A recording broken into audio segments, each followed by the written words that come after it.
parliamo di una sanità oggi che ha vissuto di 2 anni di Covid e quindi di conseguenza questi 2 anni dove le prestazioni non sono state eseguite si sono create liste d'attesa. Stiamo lavorando per abbattere le liste d'attesa in modo proficuo, tant'è che le abbiamo ridotte di circa il 50%, in particolare abbiamo azzerato le B, ne abbiamo circa 1200 delle D e circa 7000-8000 delle P. Contiamo entro giugno di azzerarle tutte e di riprendere quindi in modo tale da poter dare una risposta ai cittadini puntuale.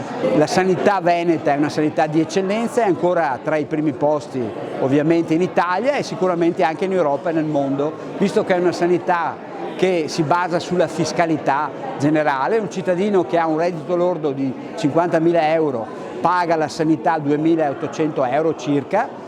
E se lei pensa che un intervento solo di valvola cardiaca ne costa 25-30.000, lei capisce che la sanità con poco, la sanità italiana con poche spese di fiscalità riesce a dare tanto. Noi ci auguriamo che il sistema pubblico continui così come è e soprattutto che il governo continui a investire per la sanità, perché la sanità è un bene universalistico. Il futuro della sanità ovviamente sono le case di comunità. All'interno delle case di comunità, oltre ad avere l'infermiere di famiglia o di comunità, avremo gli specialisti e lavoreremo molto con la telemedicina, perché la telemedicina e soprattutto con il wireless e i braccialetti indossati dal paziente potremo gestire tutte le patologie croniche. I dati oggettivi del 2023 ci dicono che il sistema sanitario regionale, i professionisti della sanità, che ringraziamo, hanno lavorato molto di più dell'anno precedente e questo permette di andare a dare risposte ai cittadini.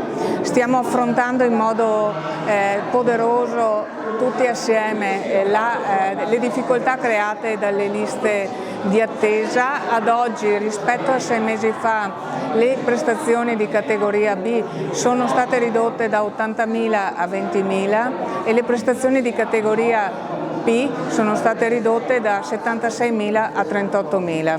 Continueremo a lavorare in questo termine anche nel primo semestre del 2024, parallelamente continuerà un lavoro di innovazione tecnologica all'interno degli ospedali della rete ospedaliera e di investimenti significativi per la messa in sicurezza sismica, l'efficientamento energetico e tecnologico delle realtà ospedaliere. Accanto a questo la medicina territoriale, stiamo lavorando in modo intenso per mettere a terra tutti i finanziamenti che il PNRR ci dà per la salute, in particolare per le case della comunità, per gli infermieri di famiglia e per la telemedicina. Un lavoro importante che diventerà un punto di riferimento per la cittadinanza, dove si potrà trovare servizi sanitari di base e servizi socioassistenziali attraverso la messa in rete di professionisti presenti 24 ore su 24, 7 giorni su 7, come medici di medicina generale, medici specialisti,